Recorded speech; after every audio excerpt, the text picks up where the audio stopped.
Bienvenue dans ce nouveau podcast de Graines de Lumière. Aujourd'hui, je vais être toute seule pour vous parler du sabbat de Mabon.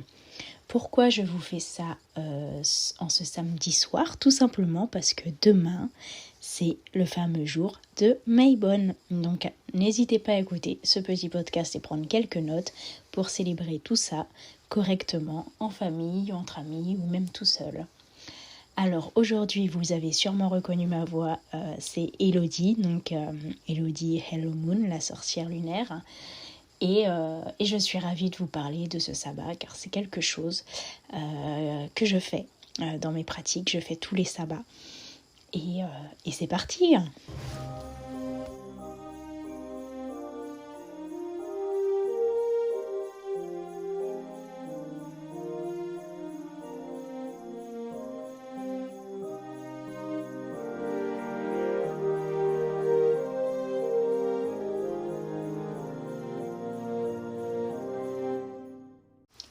Mabon, c'est quoi? C'est la célébration de l'abondance. Elle arrive avec l'automne, puisque nous célébrons l'équinoxe d'automne entre le 21 et le 23 septembre. Cette année, elle sera donc demain, le 22 septembre. C'est tout simplement la journée où il y a autant de jours que de nuits. Alors c'est un sabbat mineur. Il y a des sabbats mineurs et des sabbats majeurs. Il représente un changement d'énergie.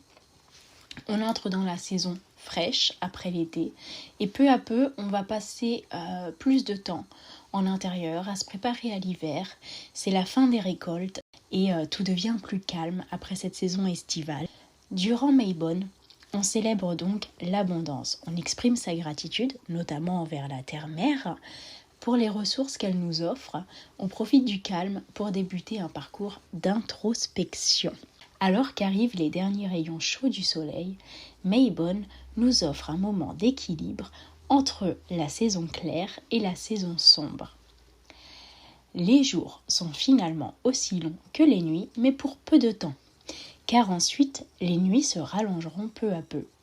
C'est vrai qu'on le voit puisque on va arriver dans l'automne et ensuite l'hiver, où là, on le sait tous, l'hiver, on hiberne comme les animaux, parce qu'effectivement, les journées, il y a plus de nuits que de jours. Moi, c'est une période que je déteste, si je peux me permettre. J'ai l'impression de passer ma vie au travail. Quand je pars, il fait nuit. Quand je rentre, il fait nuit. Je pense qu'on est tous pareils. À l'image de la vie en intérieur, du coup, qui reprend, le sabbat de Mabon, il nous invite à ralentir et à entrer en introspection. Comme je vous disais, ça va être prendre le temps de retrouver son confort intérieur, ce petit côté cocooning, méditer, entrer vraiment dans cette période d'hibernation, de repos. On fait le plein d'énergie de façon différente, puisque l'été, l'énergie va venir avec le soleil, la vitamine D. Là, on va vraiment être dans le repos, le calme, l'apaisement. Et surtout, à l'époque, on faisait un point sur la saison passée. Alors, pour honorer Mabon, vous pouvez aller cueillir les derniers fruits d'été, faire des confitures. En plus, ça tombe un dimanche, donc vous pouvez faire des confitures, des conserves. En gros, on va célébrer en faisant des réserves pour l'hiver.